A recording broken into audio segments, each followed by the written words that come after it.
going on, everyone? So the Los Angeles Clippers have been a real anomaly this year, right? They go and make a trade for James Harden. You think, Clippers are probably going to be the best team in the league at that point. They are terrible.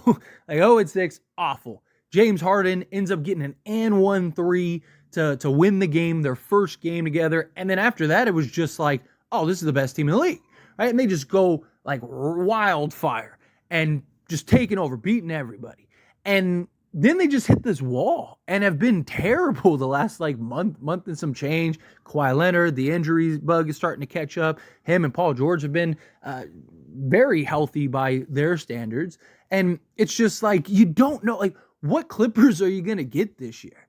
It's just like, and this is what I've talked about with the Clippers several times. It's like, man, like, I just can't believe in them until they prove to me otherwise. But now, on top of that, to add, salt to a wound, you have all this talk centered around Paul George in a time where the Clippers don't really need the distractions. The Clippers don't need all the extra noise.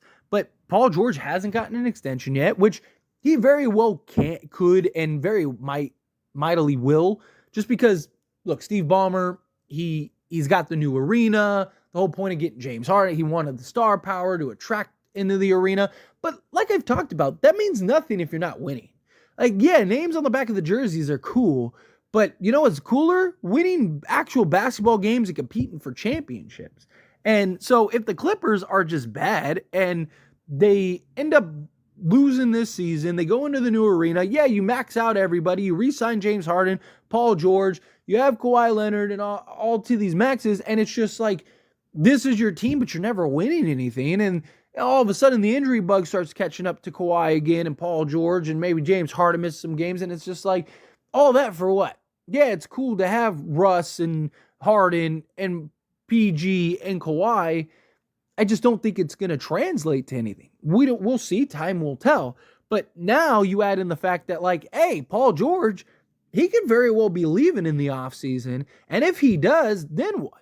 Yes, you'd still have James Harden and Kawhi Leonard. Maybe you kind of do something built around them, keep Russell Westbrook. But Paul George is very important for that team.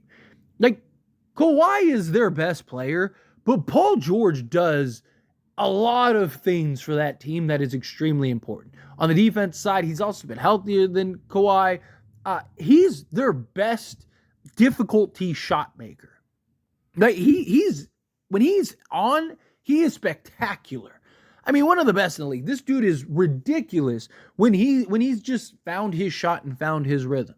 Kawhi, you kind of know what you get with Kawhi. And I'm not saying he can't hit difficult shots, but he's more of like methodical, get to my spot, kind of just rise up, hit the mid-range, where Paul George just has this array and arsenal of just multiple ways to just beat you. You could have the best defense in the world on PG, and he's just torching you when he's on. And he's a very valuable asset for many teams. And it's like, if you're the Clippers, what do you do? Because the Clippers are, for being honest, in a bit of a rock and a hard place, right? Because it's like, do you pay all these guys and you probably don't win anything? Because these guys are only going to get older, right? It's not like these guys are all 27 now. I mean, PG is 33. He'll be 34 in May. So it's like, he's gonna be in his 34th year or 34 years. And you got Kawhi, who he's in his 30s and he's been heavily injury prone, and it's like James Harden, he's only getting old. It's just, I don't know what the best course of action is, but it's like, if you lose Paul George, you're probably cooked regardless. So it's almost like you're better off keeping these guys intact and sticking it for the long term. But you have the Sixers, who are already kind of laying the groundwork, and they're going to have a ton of cap space. Paul George makes a world of sense on that team, because one of the things that they need desperately is that elite perimeter guy. They have Tyrese Maxie, who is spectacular and is only going to improve and get better. He's young. Got Joel Embiid, the reigning MVP, and if he didn't get hurt, he might have even went back-to-back. He was having like a literal historically great season. You add Paul George to that. I mean, Sixers are tough. The biggest thing is just health, right? Joel Embiid and Paul George, can they stay healthy enough to win something? Also, playoffs. right? Because Joel Embiid, we all know what Joel Embiid does in the playoffs. Like, he can completely disappear at times. I mean, just might as well not even be out there at times. Paul George has a history of, playoff P and pandemic P and things like that, where he can completely disappear at times. But the idea would be that the collective would be too much to overcome, which it would be. It would be tough, man. Maxie, he's only going to improve and only going to get better. He'll be a year older.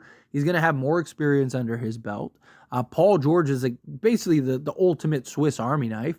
You need him to score, he could score. You need him to defend, he could defend. You need him to make some plays, he can make some plays. I mean, Paul George is a very rare specimen. His size, his length, his ability to close down the stretch, hit big shots. Now, there's times where, again, he looks like a premier.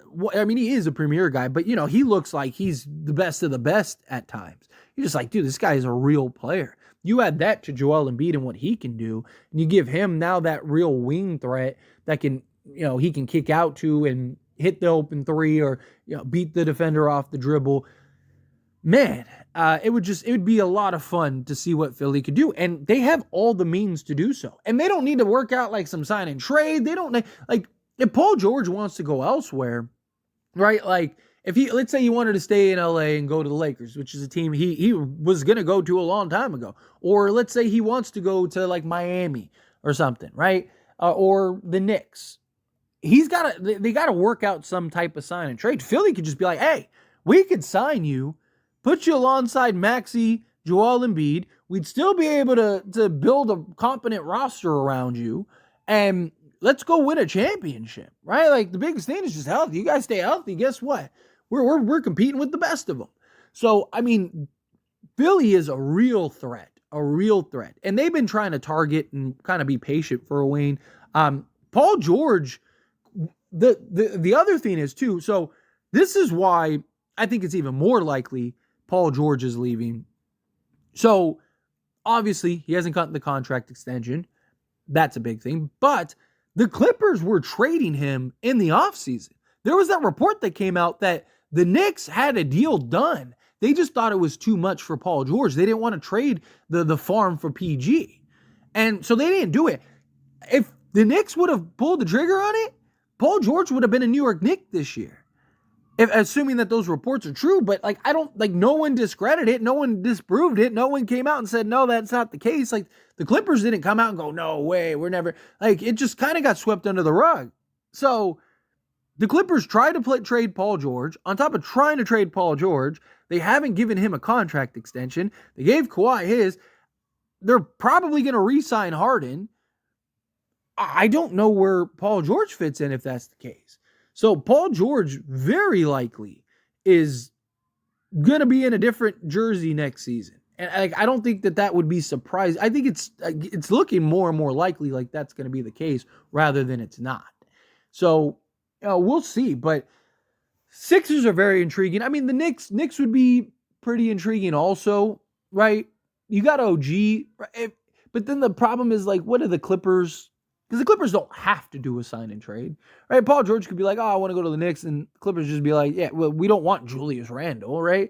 I mean, maybe they would. But, it's like, because, I mean, Paul, like, if you could have, say, a starting five of, like, I don't know, like, say, Brunson, Hart, OG, Paul George, or you could go Paul George, OG, whichever, and then, like, a Mitchell Robinson, you'd be probably one of the best defensive, if not the best defensive teams in the league.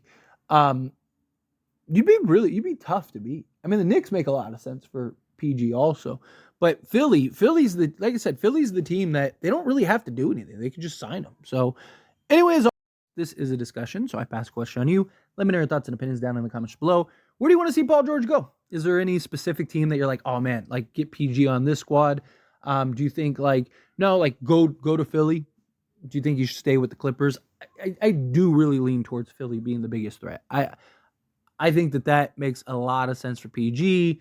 He'd get his money. He'd be in a place that he can actually win at. The East is not the West. I think if Paul George goes to the Sixers, I think the Sixers are probably the second best team, maybe even the first best team in the league. I don't know, Boston, see how that continues to shape up and what they do. They have another underwhelming season. Do they start looking to like maybe move Brown? We'll see. Time will tell. But man, again, how do you feel? What your thoughts are on this whole Paul George situation? I would love to hear it. So let me know down in the comments below. That being said, if you haven't liked this video, hit that like button.